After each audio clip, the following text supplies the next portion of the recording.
You made it to day 4, sis. You made it through. Hopefully you have eaten something. Okay.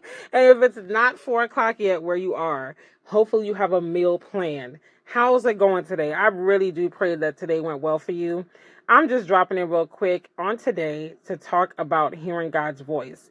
One of the major things that we look for when we're fasting or listen out for is hearing God's voice. And so if this is your first time, maybe you're like, how do I hear God's voice? Or maybe you are a little bit more seasoned and you're like, I don't know if I've ever heard God, or I'm not sure if I've ever had an instance where I heard him correctly, These are some tips that will help you. So the first thing I would say is that you got to know God for yourself, right? Like, it's always going to boil down to that. I know it's like, oh my goodness, everybody always says that, but you got to know God for yourself because he speaks differently to everybody, but he uses similar tactics, but you'll know like when it's him and when it's not.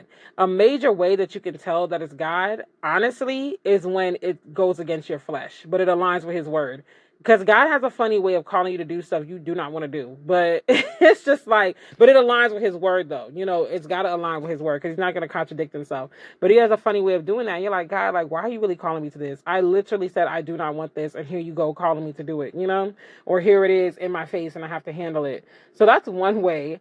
Another way is that God speaks through other people or through third parties. So you might be listening to the radio and you hear a constant theme coming up. You might be listening, and not constant theme as in this is a hot topic. Like right now it's election season, so obviously you're gonna hear a lot about politics and stuff, and different scandals in Hollywood. Not like that, but like, say, I'll give an example. So when my family and I were looking to move out of the DMV area where I'm originally from, we were living in the Richmond area at this point, Richmond, Virginia. And so we were looking at either moving, we were in the outskirts though, so we were looking at either moving closer to the city part of Richmond where we could get like to more stores easier, public transportation if needed or whatever.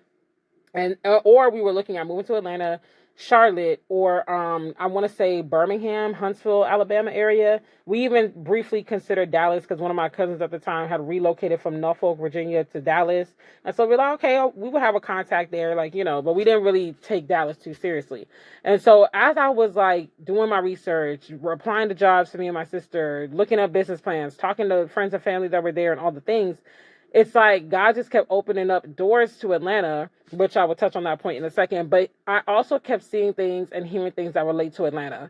Like literally, I'll be driving down the road and all I see is Georgia license plates in the middle of the outskirts of the Richmond suburbs of Virginia. Like, where do all these Georgia people come from? I would be listening to the radio or watching TV and someone's always talking about Atlanta or making a big relocation to some place that you might not necessarily want to go to. And Atlanta was not necessarily top on our list because if you know, Atlanta's one of those cities where you either love it, you hate it. Like, there's very few people that are kind of middle ground. I'm middle ground with it now, but at the time I was like, because we had already had some sketchy experiences leading up to it. And, it's like I would talk to people, they're talking about Atlanta, God kept opening up doors to Atlanta. And so when you see that kind of repetition where it's like, dang, like this is my exact situation and it just keeps popping up, that's one sign. God talks to you in dreams and visions, all types of stuff. So you got to know how he talks to you. Usually for me, it's the repetition, and it usually comes in a dream and or a third party. Like, those are the 3 ways God talks to me. He also, you can tell where he's leading you or telling you what he's telling you to do based on how the opportunities are kind of flowing. So this is how I operate in business. I've never had a fancy business plan, with all the nooks and crannies and all the things. I literally pay attention to how the Lord and the Spirit are leading me.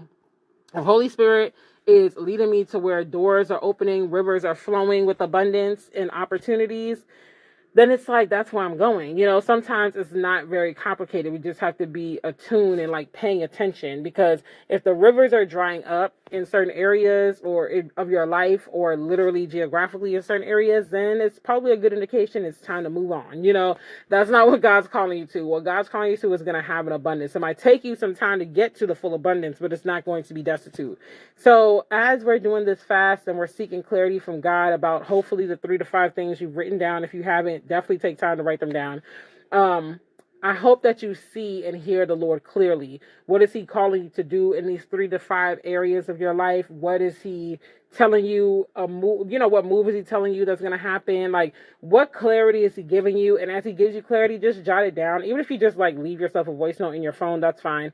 But the reason why I'm saying to jot it down is because God will literally give us downloads years before something comes to pass. Like, when I look back on some of my dreams that I jotted down, for instance, in my notes on my phone, like years ago, and I look at it now, I'm like, wow, like God really was downloading stuff into me years ago, So write it down so you can reference it in the future, and just really like figure out how God talks to you by drawing closer to him. And if you already know how he talks to you, then definitely pay attention and see, like during the fast, am I getting more clarity or am I not? And if you're not getting more clarity, don't think something's wrong. It might just be a fast where God just wants you to consecrate right now. Like, he's not downloading stuff into you right now because he just wants you to consecrate and clean out, like purge your soul from all the gunk so you can get back in alignment with him. But yeah, so just pay attention to that, write it down, and I hope that God does give you some more clarity, at least on one or two things during this fast. But I will talk to you tomorrow, sis. Have a great rest of your evening, and I will talk to you later.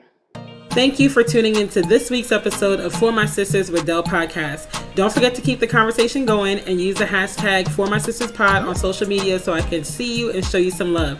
If there are any topics you'd like me to discuss on the podcast, be sure to email ForMySistersPodcast@gmail.com. I'll see you on the next episode. Love you. Bye.